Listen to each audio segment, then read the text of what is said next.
Welcome to Kitchen Countercrafts. If you like this video, would you please like, comment, share, and subscribe? All right, welcome to part 2. Part 1 was just making the composition book into a journal cover. Super easy to do. And you need minimum equipment to do it, which is just double-sided tape. And if you don't have that, Elmer's glue is just fine. And so I ended up getting some pockets in. So I had cut out my master board and I had just, honestly, just a long strip left. So that worked out great.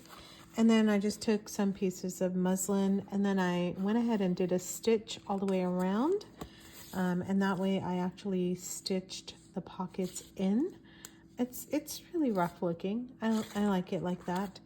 And so anyway, so that's the cover. And now I went ahead and this is the original where the pages were connected. And I just went ahead and made some dots, just kind of eyeballed. I started at the middle and then kind of went up and went down. So I'm going to sew the signatures, and I have 3 signatures. So really there's 3 positions. There's 1, 2, and 3. So that's what I'm going to follow to get these signatures in. And if you have never done a signature before, let me just tell you, it's actually pretty easy. You just work in figure 8s. And the envelopes, I'm doing them like this. I can actually glue it down or not glue it down. I'm going to stitch them in that way.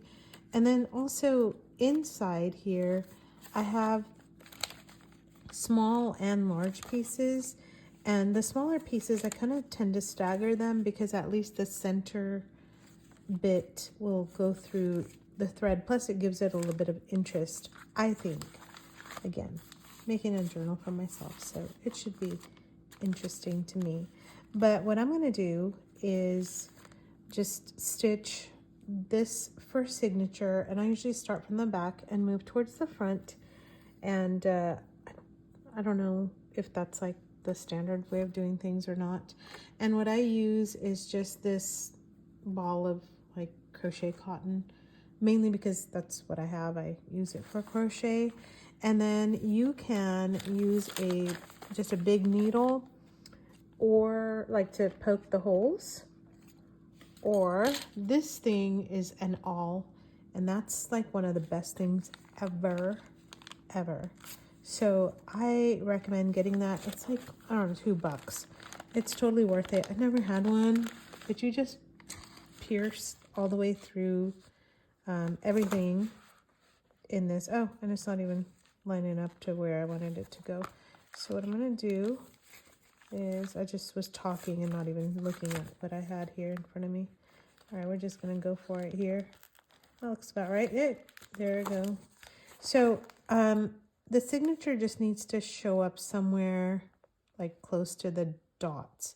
And the reason why I made those dots there is so that it ends up on the fabric-y part. I hope that makes sense. This is not, my video is probably not going to be the best one to, yeah, I'm making my video sound so great, to use for like bookbinding and stuff, because I literally just wing it. And it's just not scientific. It's not the best. And I just make it work. So one of the things I do is I do tuck these guys in, because guess what? I've actually stitched them, but I've been doing my signatures, and that's just no fun to unstitch. And at this point in time, it would be really good to have some binder clips. So let me see what I can find. Aha. All right, so I am in my kitchen, so I do have some chip clips. That'll work. And I have some clothespins because we use those for chip clips. And literally you just want to hold that in place, that's all. So no fancy apparatus needed. Okay, so what you're going to do is, you're going to go outside of the camera is what you're going to do. All right. I start usually with the thread on the inside. And by the way, I've done other ones where I'm kind of doing all these stitching. And then I just kind of walk backwards, up and down. And in this case, what I'm going to do is figure out where the next hole goes. All right, so this one, this little strand, what I can usually do is I just kind of chip clip it in there. There we go. Super scientific, just telling you. Okay, so the next hole's somewhere around there. So I'm just going to go ahead and do it. This is, like I said, just it's painful. I'm sure it's painful to watch. But I do have some other ones, some other videos where I do a much better job and it's not as late at night. So, you know, that also matters. But, okay, there's this hole. I don't even know if I was in frame in that. I was just kind of battling it out with my junk journal. There we go. Did that even come through? I don't know where that went. So great. At least I got the right spot. All right. Where are you? Where are you? Ah, close enough. All right, so it does not have to be perfection.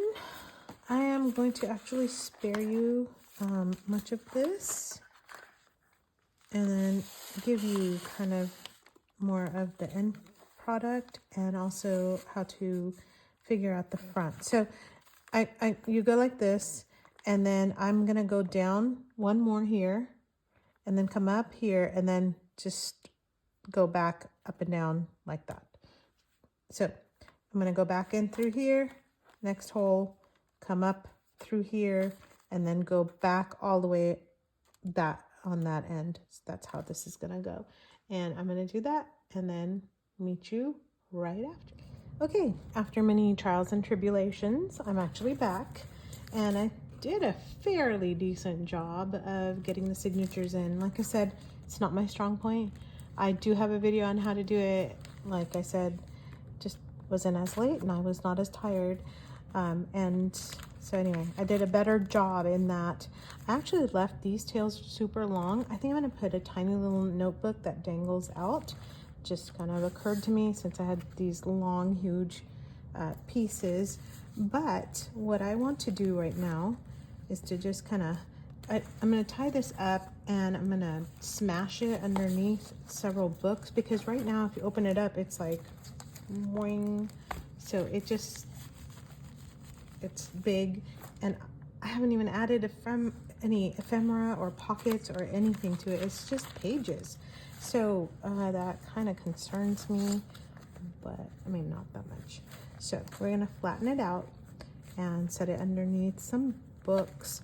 But I wanted to show you something just real quick, and that was this. I came across this at Hobby Lobby. It's called Stick-a-bilities, and it's die cut stickers, 12 designs of each piece. And then this one has these. So I thought that would be so great to put on top of my junk journal. And I don't know which one I want to do. I think I'm drawn to the typewriter. So we're gonna, it's right back here. I'm gonna open this up. I don't know, have you seen these? Because they were new to me. But just because something's new to me doesn't mean that it hasn't been around. I just happened to notice it. Golly, get out. So look, there's several of each one. Look how cute that is. That is gonna be just adorable. So I have these in here. I love butterflies. I really like this too. That looks so super cute too, but kind of gets lost a little bit in the colors. Of course, the butterflies always look great. And not so much the timepiece or the keys.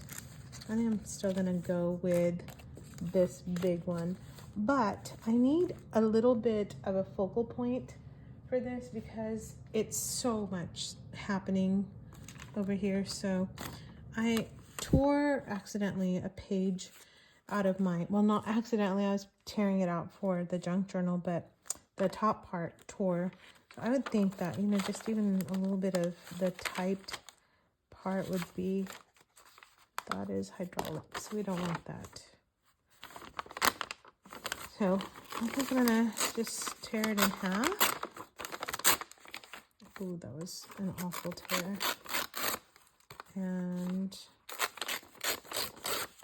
just make it more of a, like I said, a focal point. There. I think that's way better, don't you?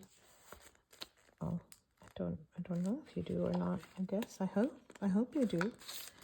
But let's get some of this. Now, I'll tell you how I distress this, and it's not using a brush or anything. I kind of like it heavy in some areas and light in others.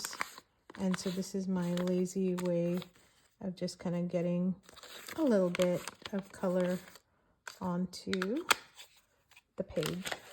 So we're gonna do this. I'm just gonna use a glue stick, I think. And yeah, I know I put it on there and I know it's wet, but if it comes off, it's gonna come off on this masterboard part, which is fine. I'll put it more towards this top part. And then this is it's supposed to be a sticker, I believe. Is it a die cut sticker? Yep. So I have not used them, of course, because I just opened up the package. So hopefully, yay, there we go. That came together really fast. I'm gonna make this, yeah, I'll do that. You know, it's really cool looking because it's kind of looking a little bit 3D on there because this part's up a little bit. So I may have to actually glue that down, but I think it looks great. And like I said, this is my journal because this was my daughter's composition book and her name's written in there. So I want to hang on to it. So that's one that is pretty much done other than adding pockets and little, you know, things that we like to do, little belly bands and ephemera and such. And I'm in the process of making these little pieces, and I think I'm going to add that. Maybe I'll add that to the long string. I think that might be great for like the middle part. It's just a little circle. And so stay tuned because I'm going to actually do a video on this and what this was. So that hopefully that'll be interesting to you. And I hope that this was like a quick and easy journal because I really didn't want it to be this super massive time-consuming thing that just takes over your life. But this was a really fast way to get a journal cover together, and I have not done it yet. So I'm excited that I was able to do that on the camera with you today. So until next time, bye.